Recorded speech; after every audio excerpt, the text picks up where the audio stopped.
In this video, the lead attorney and I was having a conversation with Lauren Melissa when we discovered what the high cost of dating in Los Angeles is. I I'm was on a gonna first. say How much is a first date kind of run? Just generally, how much would a guy spend normally?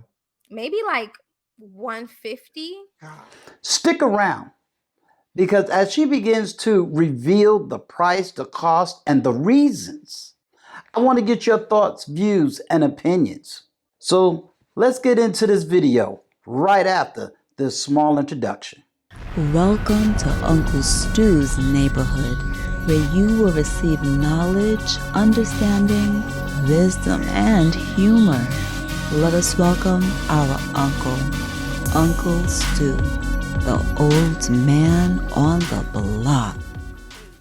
These How much one-time do dates? Because I heard in New York, dates can Ooh. you can spend $200 on a date. I I'm was on a gonna first. say How much is a first date kind of run? Just generally, how much would a guy spend normally? maybe like 150. Golly, That's minimum. And that's just like 150 on a date. that's She with said like minimum. that's 2 drinks, so mine and his, and then you consider an appetizer and then the entrees. Are And then you it's just, serious? But you want to know why I believe that, Lee? Think about the prices. No, I believe it. I'm Yeah. it's like, God, how could you date if you tried to date 5 women, on a first date, you in for what, $700 but or some Lee, BS? that's what I'm saying. They're not dating like that. Out here, it's I'm trying to smash. And Right. I have those radars. That's why they're not actually out here trying to spend money. Because if you think about people that live in LA, they're faking it until they make it. Meaning they will have the most expensive car and live in a cardboard box. Okay. They will put That's everything out for show and not have anything to account for. So if by any ways they'll be like, oh, let's meet up at your spot, or they will find every way to escape taking you somewhere where they have to spend money. I'm not lying to you. To step out the house to breathe the LA air costs $100 to just breathe the air. So they Wow. not finna take you to no restaurant for real unless they for real about you. And in order for them to be real, and like in order for them to be convinced that you're worth spending that $150 on, then you have to basically show ass and titties on the Instagram. You got to give something, like that whole narrative that you hear. We kind of talked about Uncle Stu about women have to give something in order for men to reciprocate or whatever. Like, what am I going to get in return? That's where that comes from. Because again, if you live in places like this or Atlanta, New York, whatever, taking women out on actual dates is going to cost money. Hey, fellas, did you hear what Melissa had to say? Leave a comment below and let me know. Would you spend $150 to take a woman out on the first date? Ladies, would you let a man spend $150 on the first date?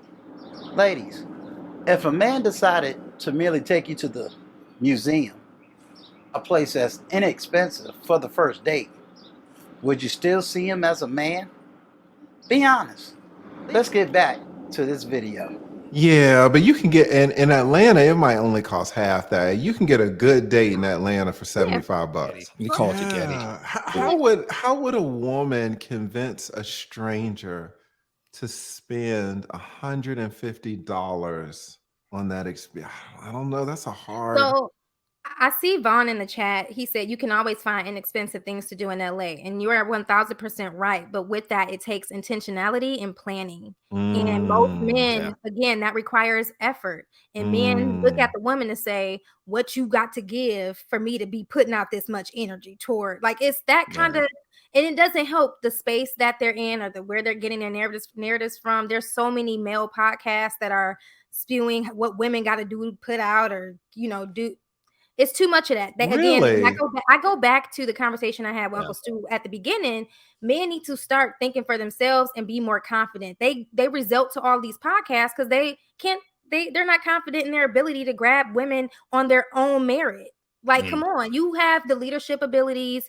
You probably have the looks. Like, all of these things is in you. It's innately in you. You are a man. You are a leader by nature. Lead. Stop looking for other men to tell you how you need to show up in front of women. Y'all already know. Let me ask you a question.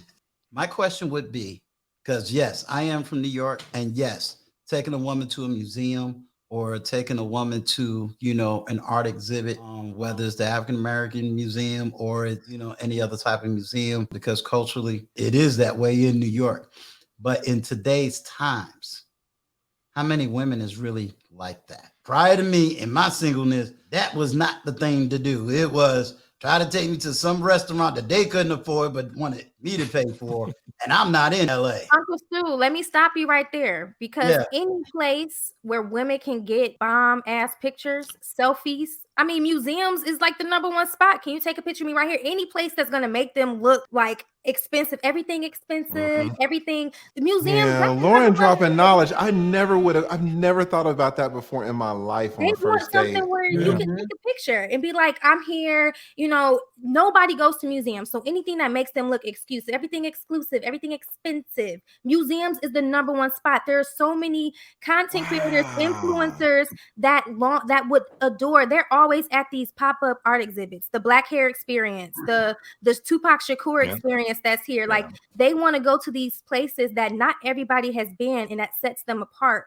So I would argue to say that most women do want that picnic in the park, because one, nobody's doing it. Think of aesthetically the pictures they can get to show it off. Like, think about the women, the millennial women, they want these things. Yeah. And so, yeah. I think that's all. I would have never thought that a type of value that a woman could get on a first date would be a selfie. That's amazing. I'm just fucking old. Like, they don't really do that like here in Atlanta. I've never been on a date ever where a first date where a woman asked for a selfie. Well, yeah. So here's the thing. So men, here's a tip: get your angles together, because she probably will say, "Can you take a picture of me?" And if you can get the right angle, you will score points. At least, and again, I'm speaking here in terms of LA, where everything is for show. Yeah, for LA, yes. Everything is for content, right? You do everything. Like, I mean, I think about when I go to Culver Stairs to run the stairs or go to on these hikes. I'm not thinking about looking cute. One, is hot as hell. I'm gonna be tired. But the amount of women that show up looking like they are about to shoot for Reebok and Nike, Yep. looking so cute with I their hair love pressed. Lauren. I love Lauren. It's they're really out here to go work out. It is, and then once they make it to the top, it's okay, take a picture here, and now we back down the stairs. I mean, they're going to maximize the opportunity, whether it's on a date, whether we just taking a walk in the park. It's going to happen. This is so amazing. Yeah, I have there's a content creator named Raymond Isaiah, and he's in the Air Force, he's military, and he has a YouTube channel. Awesome, brother. He's helped me out so much, especially when I was small. He was talking about he drove 9 hours to go to Christian Guzman's gym. I think Christian Guzman's gym is either in California or it's in Texas. Let's say it's in Texas. And Christian Guzman is a famous YouTuber, has over 1 million subs, I'm sure. And when he walked into that gym, I mean, he said it was amazing, but it was full, absolutely 100% packed with content creators.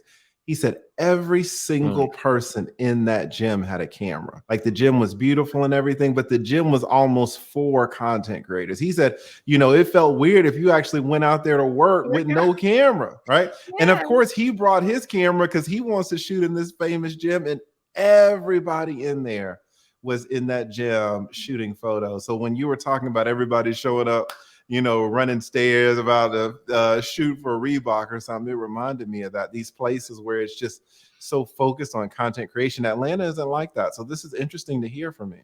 I mean, you said it yourself, Atlanta is more of like land of podcasters and all that, where you're not necessarily out in the field. Your work is like behind a screen and behind a microphone, right? So that's completely different. Whereas out here, you have people that need to be seen by the right people. And so what gets you seen? The pictures, the videos, the reels, where you're at, who you're associated with, the breakfasts, the Black Excellence breakfasts that you get invited to. All of these things matter. So I'm not going to say my time here is kind of going to be limited, because I'm honestly letting things play out as they are, but that's not where my focus is. I'm not out here trying to be an actress. I'm not out here trying to be a model. But I'm just out here trying to see what I can glean from it. I heard someone say, oh, maybe it was Melissa Berrien, shout out to her. She said, when I go to a place, I'm not going to a place to see what it can do for me. I'm there to see what I can get from it, right?